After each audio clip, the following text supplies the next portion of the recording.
গৌরগোবিন্দ ছিল কট্টর হিন্দু ও অত্যাচারী শাসকদের মধ্যে অন্যতম। অন্য ধর্মের প্রতি তার ছিল চরম সহিংসতা। বাংলার অনেক জায়গাতেই ইসলাম প্রচার হলেও শুধুমাত্র গৌরগোবিন্দের কারণে সিলেট অঞ্চলে তখন অতি অল্প কিছু নাগরিক মুসলিম ছিল। এর মধ্যে শেখ বোরহান উদ্দিন নামের একজন মুসলমান ছিল।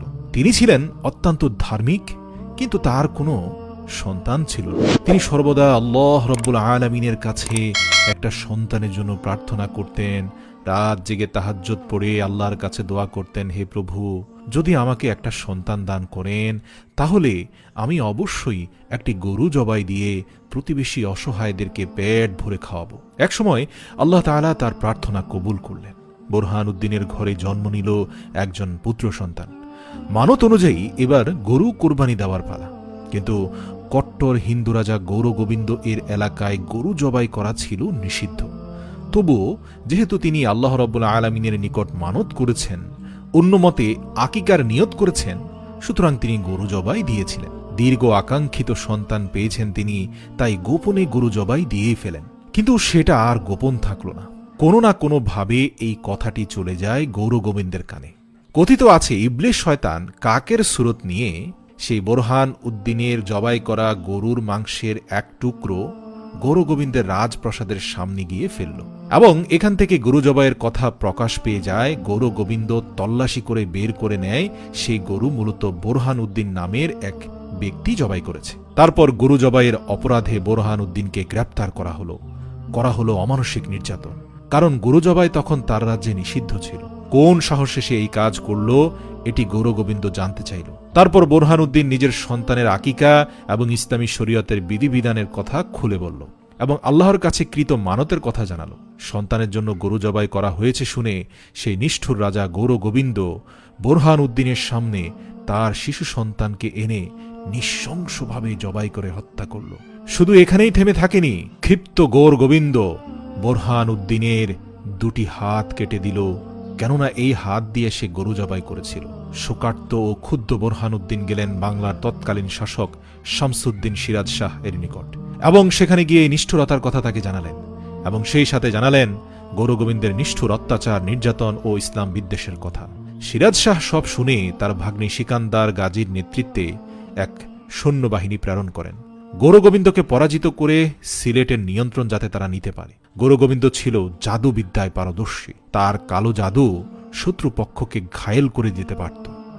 গৌরগোবিন্দ তার কালো জাদুবিদ্যা দিয়ে সৈন্যবাহিনীর উপর অগ্নি নিক্ষেপ করে, ফলে কোনোভাবে কুলিয়ে উঠতে পারছিল না মুসলিম সৈন্যরা। এতে ব্যাপক ক্ষয়ক্ষতি হয়ে গেল সিকান্দার গাজীর বাহিনীর। অভিযানে ব্যর্থ হয়ে পিছু হটলেন সিকান্দার গাজী। তারপর ফিরে এসে জানালেন গৌরগোবিন্দের জাদু শক্তির কথা। স্বাভাবিক যুদ্ধের মাধ্যমে তাকে পরাজিত করা যাবে না, এমনটাই তারা জানালো সিকান্দার গাজীকে। পিছুহটা বাহিনীর সেনাপতি সিকান্দারকে জানালো যে গৌরগোবিন্দ কালো বিদ্যায় পারদর্শী, তাই তাকে হারাতে প্রয়োজন এক আল্লাহওয়ালা অলৌকিক শক্তি সম্পন্ন কামেল বান্দার। মনে কষ্ট নিয়ে বোরহান উদ্দিন চলে গেলেন দিল্লিতে। গৌরগোবিন্দের ইসলাম বিদ্বেষ, বোরহান উদ্দিনের সন্তান হত্যা ও সিকান্দার গাজীর অভিযানের কথা জানতে পেরে দিল্লির সুলতান আলাউদ্দিন খুলজি অত্যন্ত ক্ষিপ্ত হলেন। তারপর তিনি এসব ঘটনা শুনে ক্ষুব্ধ হয়ে শক্তিশালী বাহিনী পাঠানোর সিদ্ধান্ত নিলেন। তিনি সিদ্ধান্ত নিলেন সিকান্দারের বাহিনী থেকেও 10 গুণ শক্তিশালী বাহিনী পাঠাবেন। কিন্তু সিলেটের চারপাশ দিয়ে নদী থাকায় এবং গৌরগোবিন্দের কালো জাদু নদীর পানির ভিতরে এক ভয়াবহ পরিস্থিতি সৃষ্টি করার কারণে কোনোভাবেই সুলতান আলাউদ্দিন খুলজির শক্তিশালী বাহিনী নদী পার হতে পারছিল না। সাধারণ কোনো সেনাপতির নেতৃত্বে অভিযান পরিচালনা করে কোনো লাভ হবে না। যখন বুঝতে পারলেন আলাউদ্দিন খুলজি, তখন তিনি খুঁজতে শুরু করলেন এক ঈমানদার, আধ্যাত্মিক শক্তি সম্পন্ন কোনো নেতাকে। কিন্তু এমন কে আছে? কোথায় পাওয়া যাবে এমন সেনাপতিকে যার ঈমানী শক্তি সকল কালো জাদুকে পরাভূত করবে? তার কিছুদিন পরে মহান রব্বুল আলামিনের হুকুমে পাওয়া গেল এমন একজনকে, এবং সুলতান বাহিনীর মধ্যেই ছিলেন তিনি। এক রাতে প্রচণ্ড ঝড় বৃষ্টিতে দিল্লির অবস্থা খারাপ হয়ে গেল, ফলে ব্যাপক ক্ষয়ক্ষতি হয়ে গেল পুরো দিল্লিতে। অন্ধকারে ঢেকে গেল পুরো নগরী। কোথাও কোনো প্রদীপ জ্বালানোর উপায় নেই। কিন্তু ব্যতিক্রম হিসাবে দেখা গেল একটি তাঁবুক, এবং সেখানে আলো জ্বলছিল। সবাই অবাক হয়ে সেখানে পৌঁছে দেখল একজন সৈনিক একাগ্রচিত্তে কোরআন তেলাওয়াত করছেন। এই ঝড় বৃষ্টির মধ্যেও তার ঘরে আলো জ্বলছে, এমনকি তার বাতিটা নিভছে না, এমনকি তার তাঁবুর উপরে কোনো পানি পড়ছে না। সেই ব্যক্তি কোনো প্রকার উৎকণ্ঠা ব্যতীত একাগ্রচিত্তে কোরআন তেলাওয়াত করছেন। সকলে তার এই কেরামতি দেখে অভিভূত হয়ে গেল। সুলতান আলাউদ্দিন খুলজির কানে এই সংবাদটি পৌঁছে গেল। তারপর সুলতান বিশ্বাস করতে না পেরে নিজের চোখে এসে দেখে আল্লাহু আকবার ধ্বনি দিয়ে সামনে এগিয়ে গেলেন।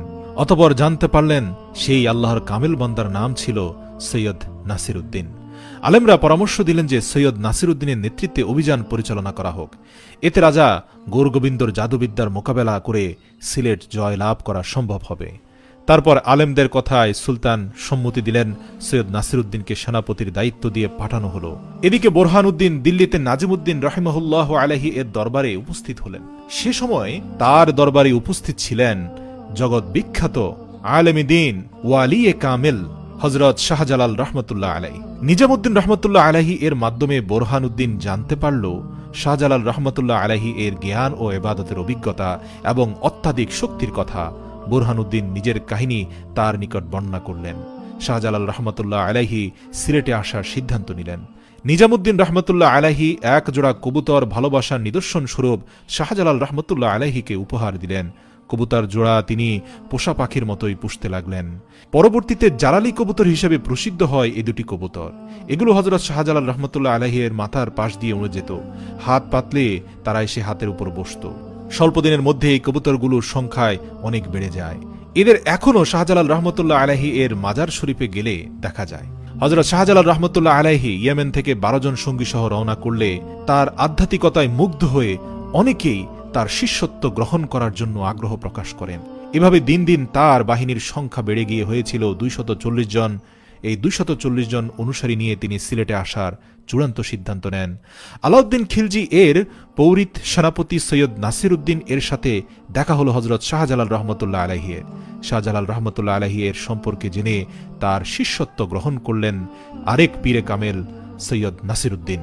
সৈয়দ নাসিরউদ্দিন তার 3000 পদাতিক সৈন্যবাহিনীকে বললেন, তোমরা এতদিন জেনে এসেছ আমি আল্লাহর কামেল বান্দা, কিন্তু আমার সেনাদলের উদ্দেশ্যে আমি বলতে চাই, আজ থেকে তোমরা জেনে রাখো আমার থেকেও শ্রেষ্ঠ কামেল বান্দা এখানে এসে উপস্থিত হয়েছেন, যার শিষ্যত্ব আমি গ্রহণ করেছি।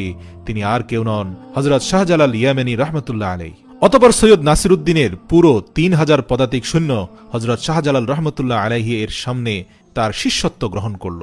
অতঃপর হযরত শাহজালাল রহমতুল্লাহ আলাইহি এর নেতৃত্বে বিশাল সৈন্যবাহিনী সোনারগাঁয়ের উদ্দেশ্যে রওনা হল।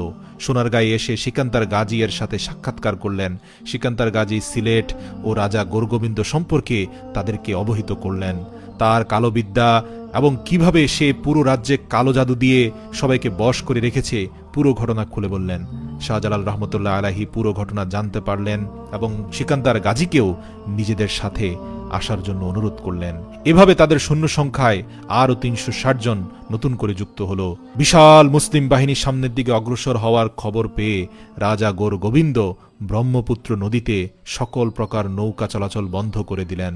অতঃপর নদীর পাড়ে তার সকল সেনাবাহিনী নিয়ে অপেক্ষায় ছিলেন কখন শাহজালাল ইয়ামানি আসবে এবং তাকে তীর দ্বারা ঘায়েল করবেন।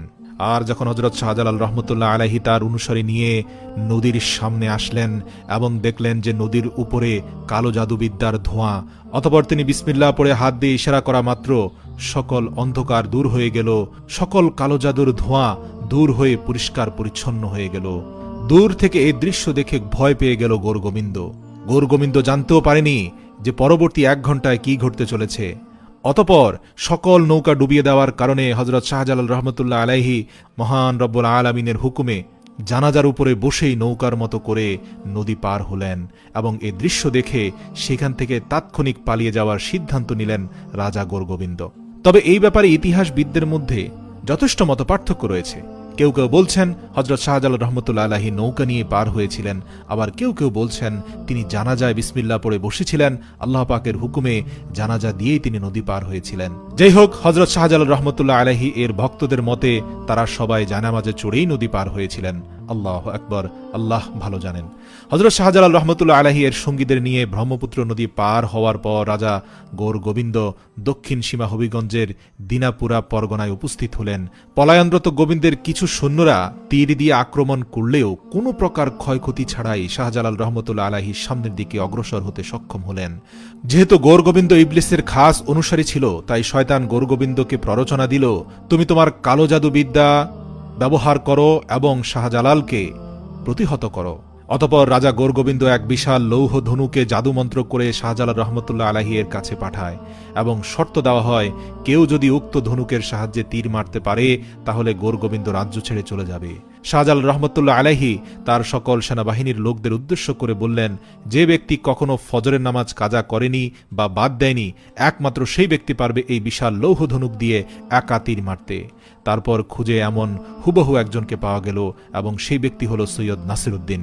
অতঃপর নাসিরউদ্দিন সেই ধনুক আকাশের দিকে মারার পর চারপাশ থেকে গৌরগোবিন্দের কালো জাদু বিদ্যার পতন হল। ইতিমধ্যে রাজা গৌরগোবিন্দ নিজ রাজ্য ছেড়ে পলায়ন করলেন।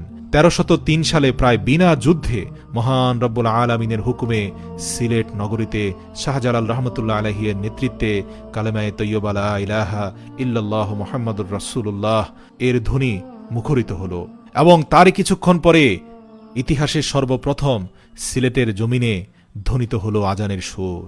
তিনি তার শিষ্য সিকান্দারকে রাজ্য পরিচালনা ও প্রধান গভর্নর হিসেবে দায়িত্বে নিযুক্ত করলেন এবং নিজেকে সকল প্রকার রাষ্ট্র ক্ষমতা থেকে সরিয়ে নিয়ে আধ্যাত্মিক সাধনায় ধ্যানমগ্ন হলেন।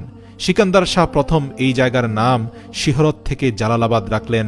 জালালাবাদে মাদ্রাসা, মক্তব, প্রজাদের যাতায়াত, রাস্তাঘাট, বিশ্রামাগার ও বিশুদ্ধ পানির জন্য নলকূপ স্থাপন করা হলো। হযরত শাহজালাল রহমতুল্লাহ আলাইহি যখন ইসলাম প্রচারের জন্য যাত্রা শুরু করেন তখন তার সহচর ছিল মাত্র 12 জন। সিলেটে প্রবেশের সময় সেই সংখ্যাটি হয়ে দাঁড়ায় 360 জনে। তার সাথে ছিল আরও 3000 সৈন্য। বাংলাদেশি ইসলাম প্রচারে এই 360 জনের অবদান অনস্বীকার্য। শাহজালাল রহমতুল্লাহ আলাইহি এর আধ্যাত্মিকতার উদারতায় মুগ্ধ হয়ে এই অঞ্চলের লোকেরা ইসলাম ধর্ম গ্রহণ শুরু করলেন। প্রায় সারা বছরই তিনি রোজা রাখতেন।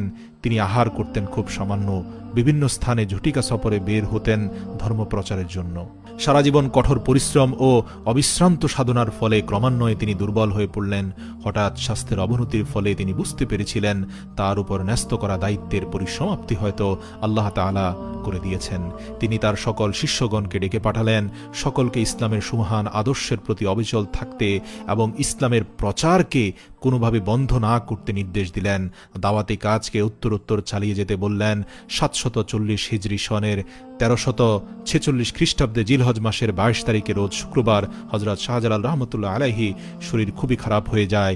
পূর্বদিন অর্থাৎ বৃহস্পতিবার সারাদিন আগত খলিফা, মুরিদ, ভক্তবৃন্দ সহ সাধারণ দর্শকদের শেষবারের মতো দেখলেন। তিনি নিজ গৃহে প্রবেশের পূর্বে খাদেমকে বললেন এখন যাতে কেউ তার গৃহে প্রবেশ না করে। তিনি রাতের প্রথম অংশটি জিকির করলেন এবং হঠাৎ তার আওয়াজ ক্ষীণ হয়ে যায়। কিছুক্ষণের মধ্যেই পূর্বের আকাশে আলোর রেখা ছড়িয়ে যায়। মসজিদের মিনার হতে আজানের ধ্বনিতে মুখরিত হয়ে উঠল জনপদ। একই ব্যতিক্রম, হযরত শাহজালাল রহমতুল্লাহ আলাইহি নিদ্রা থেকে উঠছেন না কেন? খাদেমরা ধীরে ধীরে দরজা ফাঁক করে দেখলেন হুজুর সেখানে স্থিরভাবে শায়িত। তিনি পরলোক গমন করলেন। ইন্না লিল্লাহি ওয়া ইন্না ইলাইহি রাজিউন। ইতিহাস বলে সর্বপ্রথম সিলেটের জমিনে আজান দিয়েছিলেন হযরত শাহজালাল রহমতুল্লাহ আলাইহি এবং তার আজানের ধ্বনিতে গৌর গোবিন্দের প্রাসাদ ভেঙে পড়েছিল। আল্লাহু আকবার। হে আল্লাহ, আপনি আমাদের এমন ঈমানের শক্তি দান করেন যেন সকল বাতিল শক্তি সেখানে পরাভূত হয়ে যায়।